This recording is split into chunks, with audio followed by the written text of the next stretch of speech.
tough act to follow. I'll do my best. So I'll have to disappoint you. First, I'll balance to share. And I'd like to begin with preempting a question from before. Who am I? So I'll start with that. So I'm Vivek Shibram, Senior Audit Manager, IT and change in general. That's what I do for a living. It may interest you to know that I'm actually not here necessarily in that form before you today. I'm actually also an academic. I've just finished a professional doctorate in data science, where for the last 2.5 years, I've actually been trying to explore how machine learning capabilities can be used for the benefit of risk assessments, which I'm sure most, if not all of you, have dealt with in some capacity and for a long time as auditors and risk professionals. So before I actually dive into the substance of what I'm here to talk about, I'd like to get the conversation started in this room, actually. So if you forget everything you've heard this morning about AI and machine learning, talk to me about some of the pitfalls or some of the biggest bugbears that come to mind when you hear the word risk assessments. They happen quarterly. Lots of intelligent people come together with some opinions. If there was one or two things you could do differently, could you just shout out some of the things that you'd like to do differently if you had the power and a bottomless pit of money to do it? But let's just think about some of the problems you'd like to solve. Quantification. Quantification, the ability to measure, I suppose, yeah. Continuous. That's a good one. Yeah. So these are typically, every place I've worked in the last just under 20 years, these happen quarterly, 6 monthly, annually in order to produce a plan, but it's not continuous. There's actually one fairly important problem. Yes. Consistency. Yeah, that's a fairly important one. Risks not written as risks. It's not written as risks, yes. And consistency is a problem, and I'm going to draw back to one of the previous things Alex said, garbage in, garbage out. That's it. I think definitely understanding better the domino effect, whether low risk, even well controlled, should the controls fail in that point in particular order at particular time under particular circumstances, what a disaster. Absolutely. Mitigations don't really mitigate. Yes, well, they don't, yes. Now, in the context of this risk assessment, what I'm really talking about is, as an organization, I've got an audit universe, and I need to know where I need to spend my time as an auditor. So what are the most important areas of the organization? And one of the biggest challenges is a 4-letter word, starts with a B, ends with an S. Thoughts?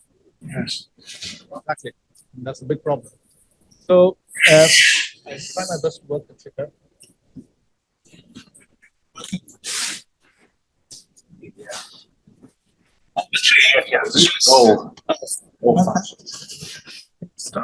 I have it in.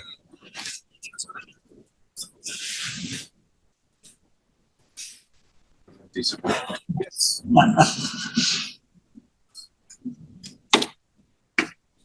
Not being clairvoyant, but I think some of what you said here is on that slide. So risk assessments today, they tend to have a lot of key person dependencies because of the bias that I mentioned. But if you, in audit functions for fairly long periods of time, you develop a sense of bias, you develop almost a dependency on certain people. So how can we not audit financial crime? It's very important. How can we not audit this particular desk of our organization? So it ultimately comes down to one person. They are point in time, and they are very, very subjective. And they don't really often know as audit functions. Right. And do a far better job using the power of machine learning. Yes? Challenge your last remark. A friend of mine was a CISO of a financial institution bank. He had a budget to investigate financial fraud. We had 2 major frauds in excess of £1 million at the time, but his budget only gave enough money to audit one of them. So, I don't know what went wrong at that time, but maybe the equation too. Absolutely, and there's also the dynamic of the board coming to you and saying you need to audit a particular area because something's happening. When it comes to some of the drivers for what's actually going to drive your audit plan and decide what's it that you're going to put on the table, this is one factor that feeds into it, one of many. Yes, absolutely. The budget is an all-important factor. That's one of the factors that we need. Vivek, that's not always job. What's that? What's your audit function to highlight emerging risks? That's management's job. Well, hold that thought. I'll come back to that in a minute. But yes, I think there is a reason why the IIA in recently published in the recently published Code of Governance has actually incorporated foresight in addition to retrospective reviews of the audit function of the organization. There's a reason for that. That's one of the reasons why machine learning can be useful, can help. Yes. My mnemonic for this is that risk management is about the future, Yes. compliance is about the present, and audit is about the rear view mirror. And you can learn from all of them. Actually disagree with that. I would actually, I was with you with the first two parts of your sentences. I think audit is no longer just about the rearview mirror. I think it used to be, and it arguably still is in most part. But if we have to foresee, predict risks, in order to do a much better job than what we are doing right now, it's not enough to say this risk has materialized. These are the controls that failed. What if we could actually be change agents for the organization and say these risks are likely to materialize and these controls are likely. Using the wrong terminology to start with, you're conflating risk with the hazard. That's a very important mistake. Risk only comes from one place. It's the human being's response to a perceived hazard. That's it. Yep. It's the only kind of risk that can conceivably exist. So you must separate hazard from risk. Fair enough. Yep. Hazard is the one where the probability lies. And I think the evolution of risk also is an important point, because the way in which those hazards or risks, what could go wrong, they're also changing in their shape and form over the years. And I think what we understand risks to be, or how we understood them to be 5 years ago, are probably not what they are now. But that complexity is also very, very. As the American cinema holder said, prediction is very difficult, especially when it's about the future. I like that. Yep. And I think why machine learning really, it speaks to some of the points that we've just touched on already. The point around complexity of business operations means that we need to up our game, I suppose, in terms of how risk assessments are carried out. And one of the key limitations of our traditional risk assessments are some of the points touched on in the previous slide. So they're point in time, they're fairly subjective. And that means that by the time something happens and we need to flex our audit plan in order to be responsive to the risks that truly matter for the organization, or we might not be. And that's why data-driven adaptive risk assessments are possibly useful, and this is where machine learning can also help. I'm not here to make the case that machine learning should replace anything. And I'm certainly not here to make the case that I have cracked the code for how machine learning should be deployed. What I've really tried to do is come up with a framework for how you might consider approaching that problem in a practical sense. So that's what I hope you need to do today. So that's really what I'm going to talk about. Firstly, I'm going to try and demystify what I mean by machine learning. It's a fairly misunderstood term. I think John touched on this very neatly. So I came across this comment on LinkedIn as well. Machines don't learn in the way there's no intelligence as such in artificial intelligence. It's a very clever marketing term. But fundamentally, what machine learning is, and I'll also use an example in the next slide, so just to sort of get people thinking. But I'd like to start by demystifying how machine learning can be overlaid on the concept of risk assessment. We'll start with that. Let me leave you with an actionable framework. This is what has worked in a previous organization where I actually implemented this end to end. But what's really of interest is some of the key challenges that I faced along the way. I'd like to share with you how I went about addressing those. Hopefully, you resonate with some of that. You might have better solutions, but hopefully, I leave you with some examples of what you can expect in terms of practical benefits. So that's what we do. This. Firstly, let's start with options on the table as we demystify machine learning. I actually asked my good friend Copilot to visualize machine learning. I gave it a prompt. I can't remember what the prompt was, but I actually got it to say, "Can you, if you had to draw machine learning, if you had to visualize it?" It actually came up with that fairly squiggly set of arrows on the left-hand side. And I think it's a very simplistic but a fairly intuitive way to think about machine learning. It's ultimately a study of patterns and underlying relationships within data. So I'm sure I'm not the only one who's received an email from a very kind-hearted lady in a remote corner of the world. Usually the email starts, dearly beloved in Christ, I have $300 million for you. Our illness changes randomly, week on week. Sometimes it's something else. I'm promised 30% of that sum if I use the remaining 70% for charitable purposes. But Outlook always knows it should be classed as spam. Now that really is machine learning at work. Simple. That's a very everyday example of how learning capabilities are used under the hood. Because if you think about all that feeds into it, outlandish language, a very emotional call to action, perhaps a very random email header, which is not really an email.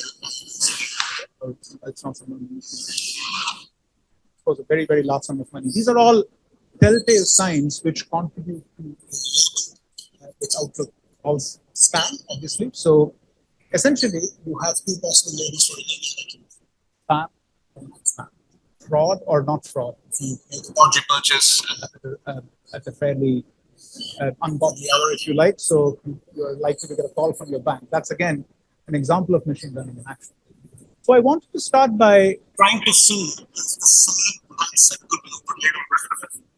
And that actually brings us to the first of those two options. Now, this is by no means the only way by which you can categorize machine learning. There's multiple nuances to it. Alex touched on some of those in his previous presentation. But if you look at machine learning as a study of features and a particular label, you can ask yourself an appropriate question in the context of risk assessment.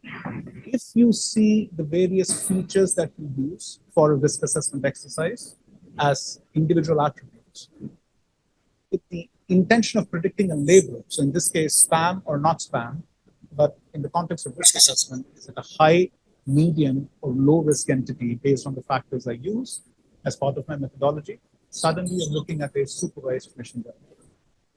What you're looking at is you're looking at a set of features that you would otherwise use anyway as part of your manual risk assessment cycles, but instead you're using that to predict that outcome of labels. Alternatively, you can actually take the view that actually I'm actually going to give the monster all these features and I'm going to say, you work out if you can give me clumps or clusters of this data. Like patterns that.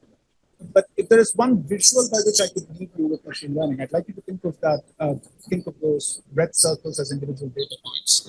Ultimately, your data is essentially isolated data points on a mathematical surface. That's really the starting point for machine learning. I'll take a quick pause there with welcome any comments or questions off the back of what I just said. I'm just disappointed that these messages are all spam. Yes, I know.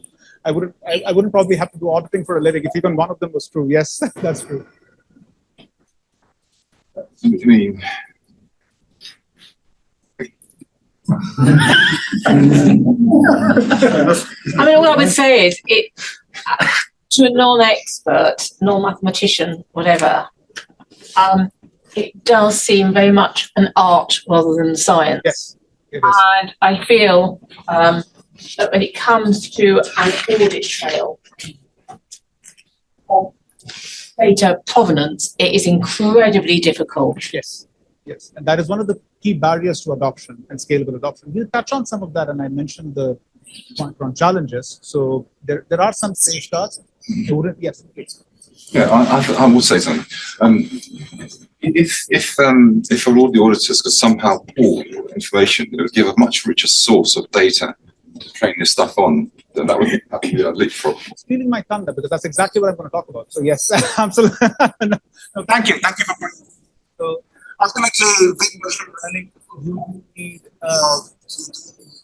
training data set, which is exactly that.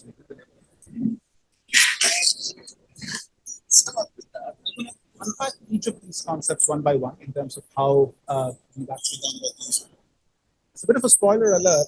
Where I've tried to implement this practically, supervised machine learning is actually something that works, which is not to say that is the only method that we should adopt or the only way forward. It's just to say that that's what worked in the organization I was before. You might very well, depending on the quality of data, depending on how consistently you might actually find the case. But Firstly, in order to understand what this might look like as a step-by-step, is to actually build a very simple about what the features of what that target variable looks like. So everyone's risk assessment approach in the audit methodology is likely to be very different. So this is just currently used in our own organization and also in the previous place where I work. It's a combination of risk data, technology data. You'll notice that some of them also can be qualitative. They don't have to be just numbers. So the ones here, risk events and prior audit findings are some of the most common features which are used in any risk assessments of any audit findings. But the concept of qualitative features, if an organization is customer facing or it faces more regulatory scrutiny because of the nature of what that particular unit does, that makes it inherently more high risk as opposed to something which is more back office function. So you can reflect qualitative and quantitative features into your. One of the key challenges here in the organization where I experiment with this is that we have to have a one-size-fits-all set of features. That may not always be practical or even desirable. In a large bank, I know one particular bank does a similar approach, but they have different features for different parts of the organization. So it really is horses for courses. It depends on how you frame this in your audit methodology. But the first step is define what your features are, and you arrive at what the target variables are. In this case, what I'm essentially saying is I'm going to use the top 4 buckets that I've shown you here on this diagram, but you trying to predict either this or the control effectiveness. So those two are, in this example, the target variables. So going back to the spam example, this is the spam or non-spam target example. Almost immediately, what you've got to do is ask yourself a very fundamental question. Is this data worth analyzing? So here we're not getting into machine learning at all. Here what we're really doing is trying to build a very simple picture of what the features are and whether they are consistently done. Because like the spam example, the trouble with risk assessments is present the exact same data to Alex and myself, chances are we might actually come up with different conclusions for the exact same data. There's no gold standard, which is unfortunately a problem. So, but you can do what I call sniff tests or smoke tests here. So that's just one example of several in that graph. It's a very isolated graph that talks to you about, is there some kind of relationship or correlation the average number of open audit findings and the overall control effectiveness. So you can actually see an expected relationship there. So you see the highest volume of average audit findings are associated with a very weak control environment, which is what you would expect. Now, there are plenty of reasons why there can be exceptions to that rule, and there are, of course, but it gives me that confidence, I suppose, that the data that I've collected and the historical risk assessments which are used by the machine to be trained, they are reliable as a starting point, and they lend themselves to further analysis.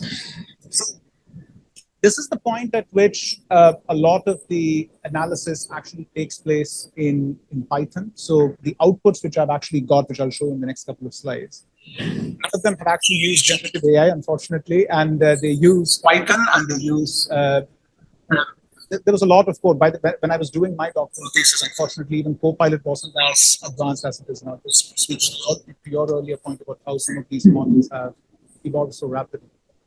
Due to confidentiality reasons, I can't necessarily share the code, but a lot of this, all the graphs here and all the outputs in the supervised machine learning exercise, they were developed in Python.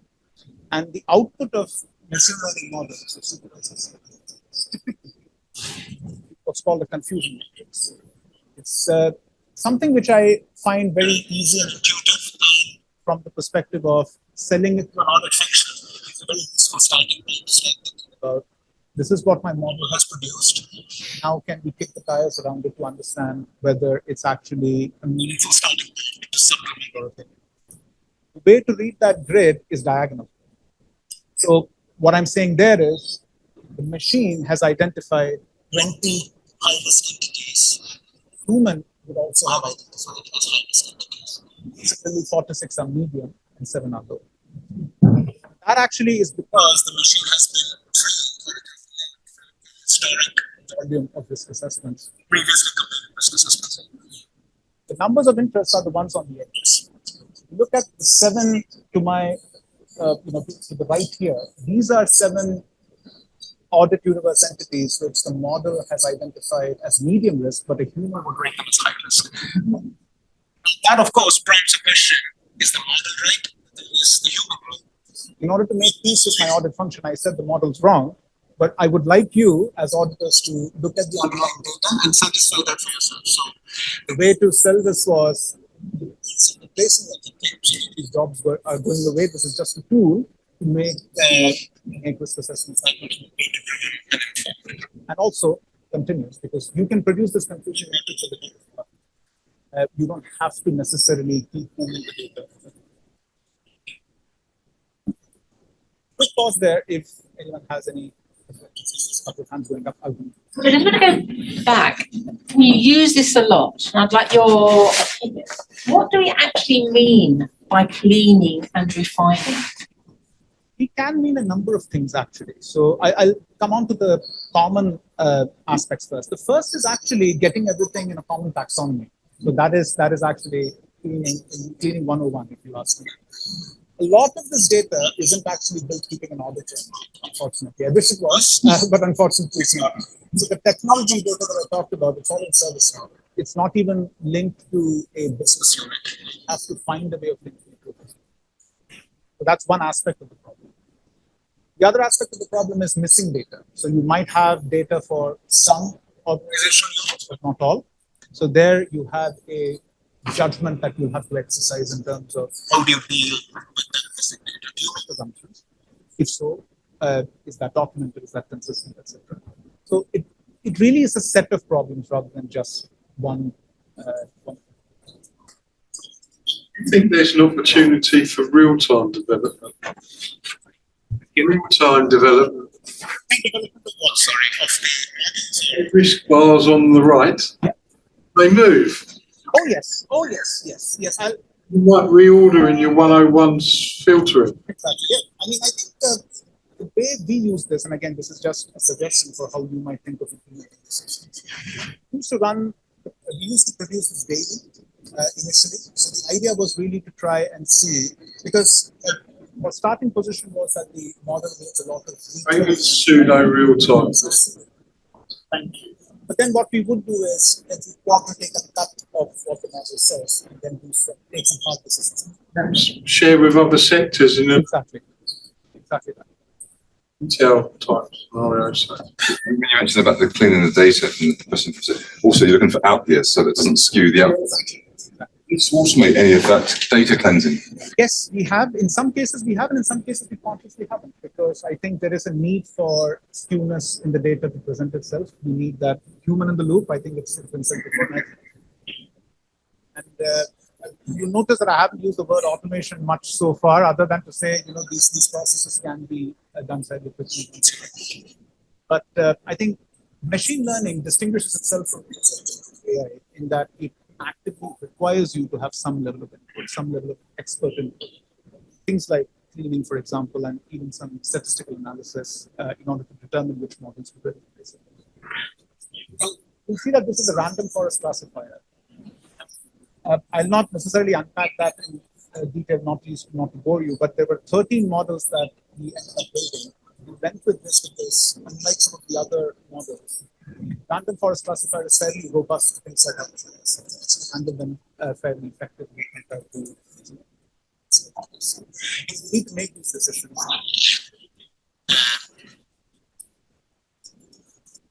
And the graph on the right is one I want to touch on as well. So, in the desire to try and market this as a concept to the audit function, the confusion matrix was the one that was fairly easy to explain to the auditors. But explainable AI is actually beginning to evolve as a field in of itself. So explainable AI is evolving in terms of the techniques and methods that people can use. But that's actually called a SHAP graph. In case you don't know what that is, it stands for Shapely Additive Explanation and tells you how the model has actually come up with its decision. So when you look at that, what we're saying is one feature, the number of production changes deployed, we one of the features we used as an input to the model. The machine placed a lot of weight on that when it came to producing its overall score of inherent risk. I'm not saying that that's right necessarily, but that's what the machine actually ended up using. To your earlier point on cleaning the data, it's because that was actually one feature which we did not have to clean. It was actually fairly reliable, it was voluminous, and it was fairly easy to get back to business. Easier one to explain there is the next to it. So the number of change projects. Organization is going through a lot of transformation and volatility. So greater the volume of change projects, it sort of speaks to a more inherently risky organization, which actually intuitively makes sense, and that's actually that was aligned, I guess, with what an auditor would say as well. So again, to your point earlier, does it feel right? Is it actually the right set of decisions? It helps you. You mentioned this project was under earlier on before it was popular. And how did you interpret tax data into risk index? It's a great question. We haven't yet that the feature set is concentrated. Another challenge that I've had. So all the features here that I've shown on this SHAP graph as well, these are internal to the organization. There's also a case to say, could we look at external data or unstructured data? That's not what I meant. What I meant is, how do you translate the text into risk profile? Is that done manually?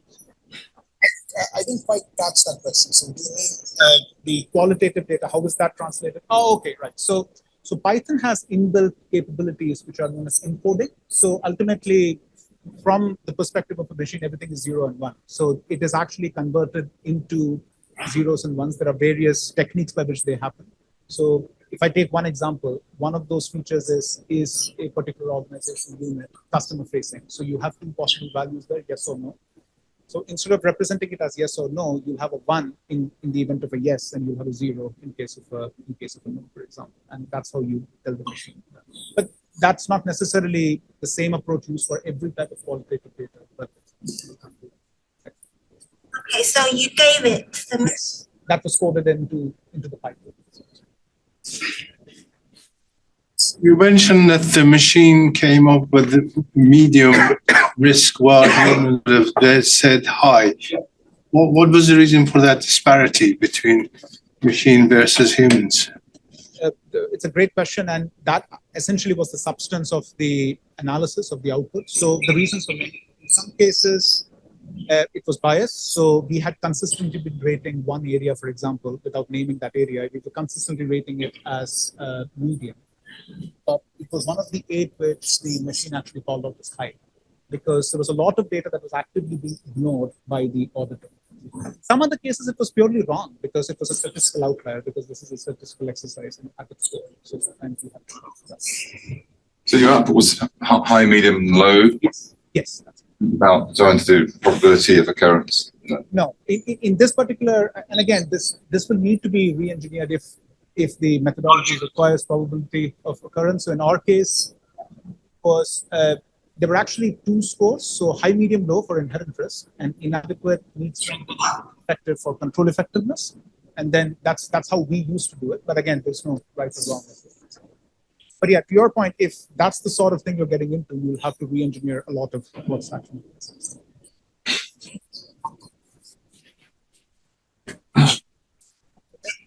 But this only gets you to one part of the journey, so to speak, because so far everything I've talked about is in a Python pipeline, which typically is the preserve of a few people in the data analytics function. So what I'm going to talk about now is how you can actually try and democratize a lot of this, and that's very, very important to think about. So again, I don't have a mock-up necessarily to show you for confidentiality reasons, but the way we did it was we took the confusion matrix and we converted that into a Power BI front end. So where an auditor could interrogate the individual audit universe entity. So you effectively had 2 labels for each entity. So this is what the human has predicted as part of their risk assessment. This is what the machine has actually see the actual labels, and you can actually look at the underlying data that supports that label. So all goes to my earlier point around how do you kick the tires around this. So if an auditor wants to see, okay, why is it medium, why is it high, they can actually see the data. So interestingly, none of the explainable AI tools using Python, none of them were as effective as the auditors actually seeing the data for themselves. So sometimes the offline mode of validation is the best one, and that actually was the one that gave us a lot of confidence, told us where and how to go. And it's not a one and done. I think I've heard this discussed already. This is not an exercise that you can freeze as a deployment. This is something that has to be continuously done over and over again. Mappings emerged because, as I said, these features were not written or built keeping auditors in mind. So quite often, what my colleagues found was that I had mapped the data incorrectly. So it had nothing to do with the model or how I had coded it. It was just I had mapped certain aspects or some underlying data incorrectly, which taught the model wrong things. So it had to actually be mapped appropriately. And think about how this can be integrated into your audit methodologies. So this should not be the preserve of geeks who sit and write code. This should very much be part and parcel of the audit methodology. So if there is one takeaway from this slide, I would say you need to think about determining how the results will be used. I said you should think of the outputs of supervised machine learning as a supplement, not as a replacement. So it's not intended to support it with data. So very good point at the start. This is actually an art. So defining which models to use and how to build them, it very much comes down to the expertise of the person building it, and it has to be What is KPD? Key person dependencies. So yes, I use that in error. I should have clarified that. So avoid key person dependencies when it comes to developing your models, because in this case, I was a bit of a key person dependency when I came up with these. It took a long time to actually get the team on board.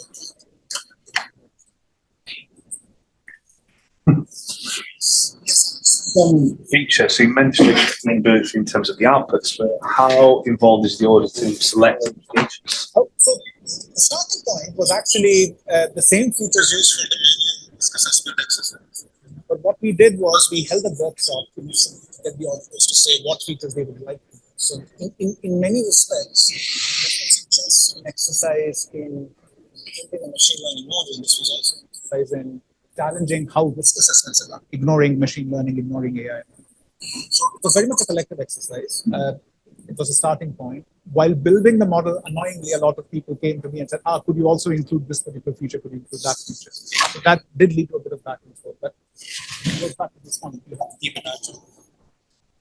In building the risk model, because you talked about key person dependency, your risk model be able to assess the risks of team structure as advised by Belvin on how you create a team. Not quite, because we did not. So the idea behind the risk here was to see we use people attrition ratio as one feature. So I'm talking about personality types that should make up an ideal team. So no, it's not as advanced as saying could you actually. You don't know, because you'd have to know the person and the personality type that person had, feed that data into the machine, and then make sure that this team is designed to Belbin principles. Yes. And that would have to be done at scale for the entire organization units. So no, the idea behind this was to see which are the highest risk entities of the organization that warrant us to do a regular audit. So quickly, are you able to share the performance metrics? So when you run the training data on it, the F1 score, precision and accuracy. Yes, exactly. So I don't have the scores here, but the confusion matrix. So we focused on 2 scores in particular. Thank you for that. So accuracy was a starting point. Is the model able to mimic the human? So to some extent, that was a metric. But the key metric for us to choose the random forest classifier was precision. And specifically, we focused on the model's ability to draw out high-risk entities. I'm not saying you should necessarily do that, but it made a lot of sense to me, because you think about where I, as an auditor, would spend most of my time, it would be in auditing the high-risk areas. In your example, the inherent risk is high and there are controls, we need to focus on those. I wanted the model to challenge us on that. Recall an F1 score didn't make too much sense for us to use purely because of sustainability. Again, people might have different. Here's a little bit. Everything I said so far is what was implemented in practice in the previous place I worked, but I did experiment with the other type of machine learning, unsupervised machine learning. Now, this was a bit of a labor of love, so to speak, because there was a lot of effort that went into it, but didn't really use practical insights. So I'll start with the disclaimer over there. Let me explain this graph to you. What we are seeing here is we've given a model called DB-scan, which is density-based spatial clustering of applications with noise. So it's a bit of a mouthful. But what it's really doing is it's trying to see whether certain audit universe entities resemble each other, purely given the features that are fed to it or offered. You can see here that there are three broad clusters which are formed by the model analyzing all that data set in its entirety. You've got a red cluster, you've got a pink cluster, and you've got a blue cluster. There's a few data points. Fortunately, this did not mimic high, medium, and low, so it was actually not useful for a risk assessment exercise. But I interestingly found that a lot of our investment management entities were all classified under cluster 1. So, the pink dots, they are a bit spread out, but the model, without any prompting that these are investment management entities, it actually grouped them together. And that's because some of the data that defines those types of entities, that data is fairly consistent. So it doesn't really tell you much by way of insights or risk assessments. And it underscores a very important point. It's garbage in, garbage out. The quality of your data, and importantly, the quality of the mapping of your data for risk assessment is ultimately what's going to make this meaningful. So if you work for a blue chip bank where a lot of this is automated, where the data is pristine and it's absolutely clean, you might get better results than I did. But this is just there as a prompt, so to speak, for you to think about how you might potentially use an unsupervised machine learning. It didn't see the light of day, as I said, but it's just something to think about as you look to use machine learning in some practical capacity. Move on now to an actionable framework. Now, this is ultimately where a lot of the how comes into play. So, yes, sorry. Very quick question about supervised learning and expert system. Can you build a proper expert system? Let's say COVID analysis, all the variants, and picking up the changes in the cell structure and all of that. Can you really build that type of system using unsupervised learning? Is it possible? I actually don't know that it can be done using unsupervised machine learning, but image recognition is a case for what's called semi-supervised learning or supervised learning. So I've got various images. Can you see dog or cat, for example? Self-driving cars, I know they use reinforcement learning as a means of doing it. But unsupervised machine learning is really used by the media industry, I know, a lot. So I'm a big fan of crime and espionage thrillers. So every time I watch one, Netflix suggests another one. So that's unsupervised machine learning at play. But and again, when it comes to auditing and risk assessments, I think it's useful for anomaly detection in more granular populations. I have had success with that, and I know that's not the topic I'm going to talk about. But for risk assessments, personally, I make the case for supervised machine learning purely because of the practical benefits I see. But it's very much good to have different results based on the data. Sorry, one more. So you mentioned you had to consider outliers. How did you do that? How did you make them included? We did not exclude any data purely because it was an outlier. So outliers were tested using a combination of statistical analyses. So the Drag-Bara test for one, and there was also box plots and scatter plots which told us that there were outliers in specific features, but we didn't actually remove outliers from our data. We actually wanted them out. You didn't give them more ways to be. And this is why the choice of model is so important, because you need a model that is robust to outliers, that can deal with it, and not be unduly influenced by the presence of outliers. Some of the important points. of these stages, yes, sorry. How balanced was your data? Very balanced. Balanced. How did So again, with machine learning, you have the concept of imbalance treatment. So for those who are not familiar with the concept of data balance, so high, medium, and low aren't necessarily one third of the overall population of data. So the majority was skewed in favor of medium. Going back to the spam example, 99% of your emails are not spam. Only 1% of your email is spam. It's a bit like my professor says, if you build a model that predicts rain in Scotland, it will be 90% accurate, regardless of what data you have. What you need is the ability of the model to draw out the spam email specifically. So accuracy is not important. So the choice of metric is super for precision, hence to your earlier point. Because I have 5 minutes left, only 5 minutes left. Challenges here. The actual workflow.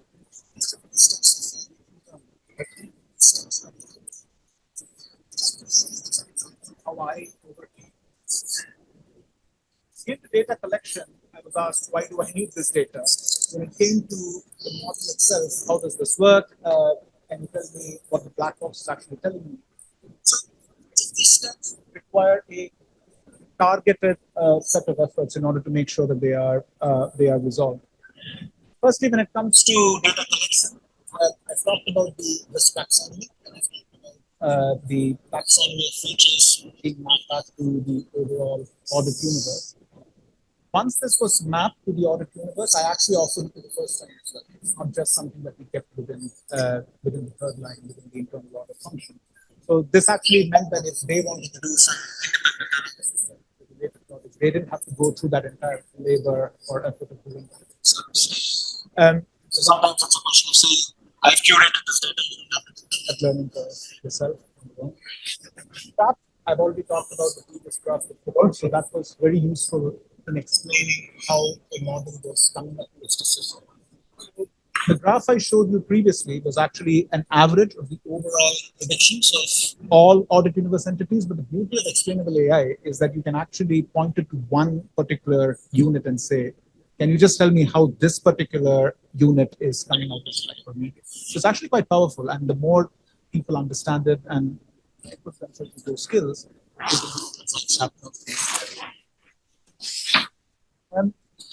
the confusion matrix was my biggest friend in terms of selling a lot of the stuff to the audit function. So it was very intuitive to learn and understand. So we came up with a methodology that said, ignore everything else, just focus on where the model is calling out high risks. That's the starting point, and then that really helps drive the conversation.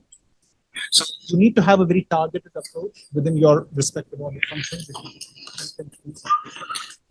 Ultimately, I'll reiterate what I said before. This has to be integrated part and parcel of your audit methodology. This should not be seen as a standalone exercise. Now, what you can expect if you do all of this is a combination of three things, I feel, in that order. So the first is improved risk prioritization, because if nothing else, the four-letter word we spoke about before, bias, it's actually challenged. Even if it's not obviated altogether, you can actually see the bias. So you can see a challenge to the overall risk prioritization. It actually drove or updates to the audit plan, and we focus on certain areas within our audit universe that we haven't covered in 3 years. So that was a direct output of this exercise.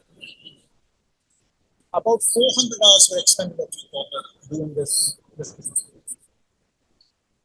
But it's a case to say that's what we're paid to do. So 400 hours isn't probably such a bad thing, but it's 400 hours that can now be repurposed into doing more high priority audit work, and you can actually have a model support a lot of it.